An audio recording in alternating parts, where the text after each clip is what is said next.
Assalamualaikum warahmatullahi wabarakatuh.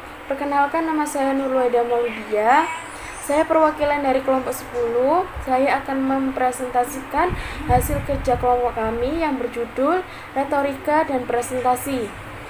Sejarah retorika pada abad kemarin sebelum Masehi untuk pertama kali dikenal suatu yang mengkaji proses pertanyaan antar manusia.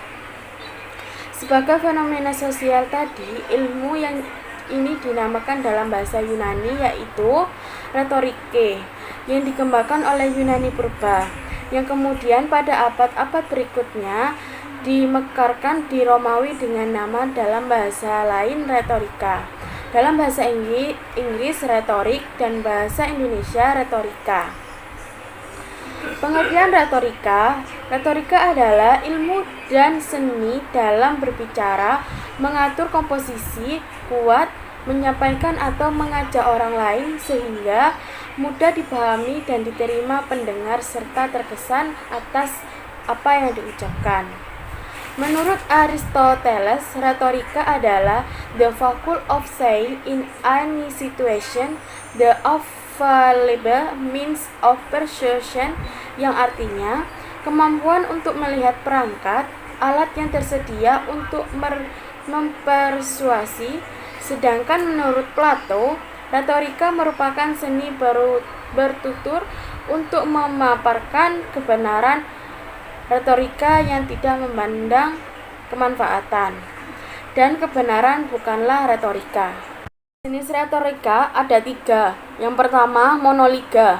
Monologa adalah ilmu tentang seni berbicara secara monolog, di mana hanya ada yang berbicara.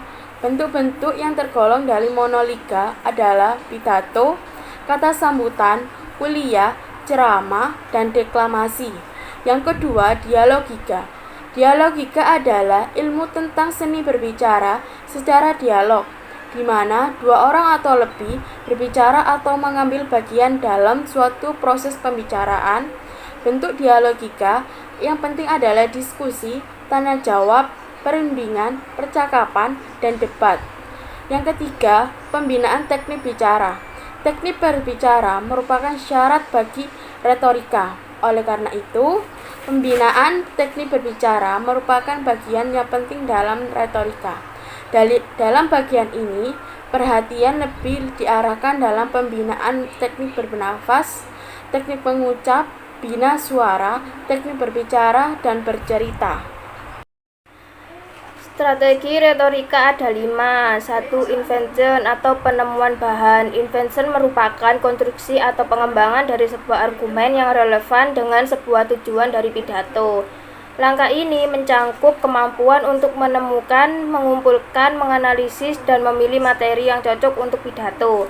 Menurut Aristoteles, argumen-argumen harus dicari melalui rasio moral dan efeksi, karena ini dapat sebagai bagian yang sangat penting. 2. Dispositio atau arrangement atau penyusunan bahan atau materi. Disposisi merupakan penataan ide. Penataan ide akan membantu pendengar memahami hubungan antara ide serta menghindari kebingungan. Penataan ide yang efektif juga akan membuat pesan lebih persuasif dengan membiarkan setiap ide membangun di atas apa yang telah dipresentasikan lebih dahulu dan membuat argumen lebih kuat. 3. Style atau elocution, gaya atau pemilihan bahasa yang indah. Style adalah cara penggunaan bahasa dalam mengekspresikan ide. Penggunaan style yang efektif akan membuat pesan lebih jelas, menarik, dan powerful. Sebagai persuader dan efektif, diharapkan dapat menggunakan bahasa yang secara efektif menyuarakan argumen. Penggunaan bahasa harus sungguh-sungguh diperhatikan sehingga tidak menimbulkan pemahaman yang salah. 4. Memori atau mengingat materi. Memori berhubungan dengan kemampuan untuk mengingat mengenai apa yang akan kita katakan. Pada zaman dahulu, hal ini berarti mempelajari cara untuk mengingat ide dalam urutan untuk kita mempresentasikan mereka dengan bahasa yang kita rencanakan.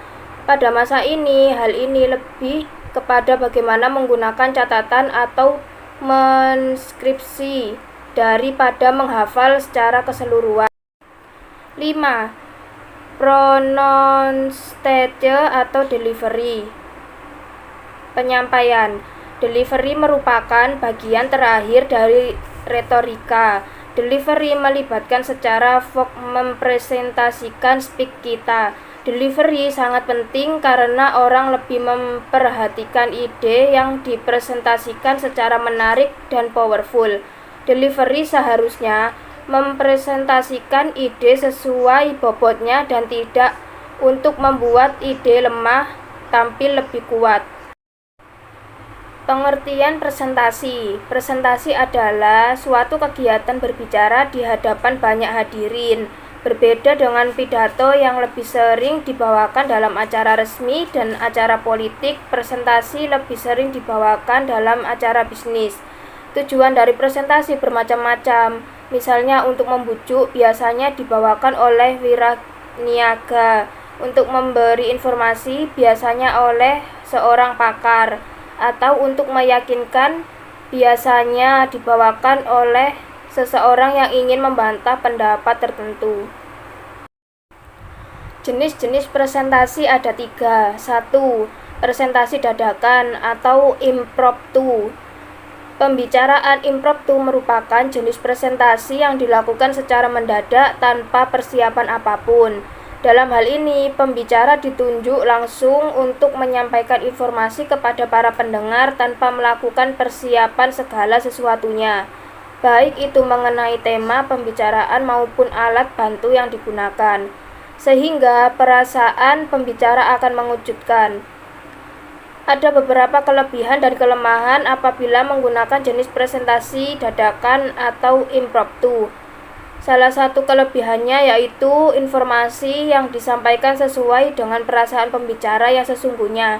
Kata atau suara yang keluar merupakan hasil spontanitas.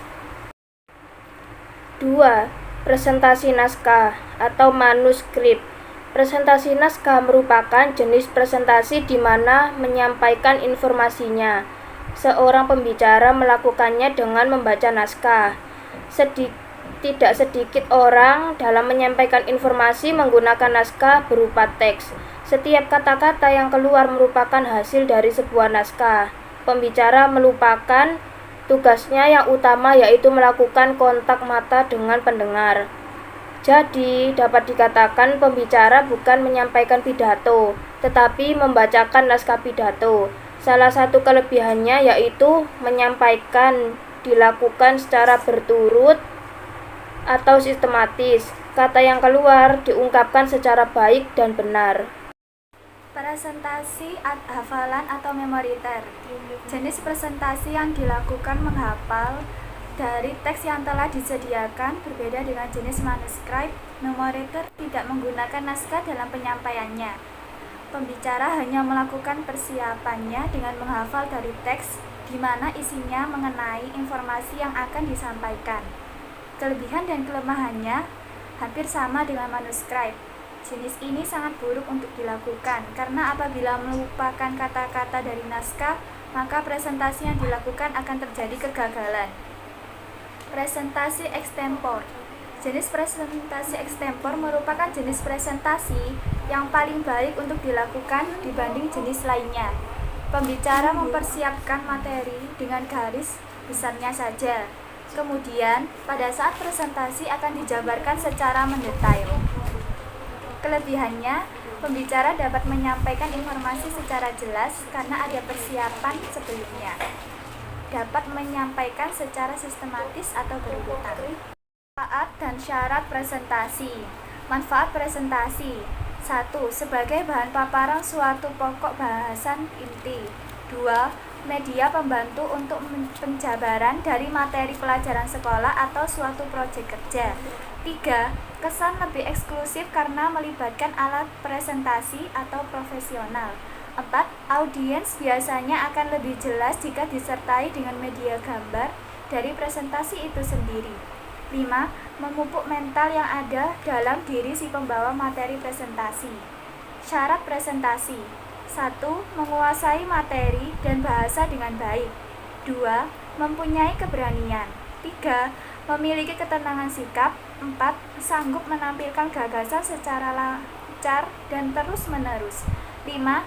Sanggup mengadakan reaksi yang cepat dan tepat terhadap situasi apapun yang mungkin timbul saat presentasi.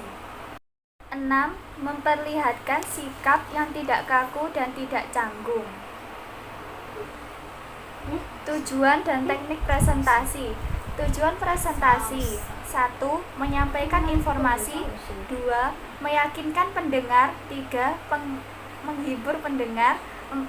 Memotivasi dan menginspirasi pendengar untuk melakukan suatu tindakan. 5. Melakukan penjualan. 6. Membuat suatu ide atau gagasan. 7. Menyentuh emosi pendengar. 8. Memperkenalkan diri. Teknik presentasi yaitu prinsip motivasi 5W1H, 2. Prinsip perhatian, 3. Prinsip kegunaan, 4. Prinsip keinderaan, 5. Prinsip ulangan, 6. Prinsip pengertian. Terima kasih. Wassalamualaikum warahmatullahi wabarakatuh.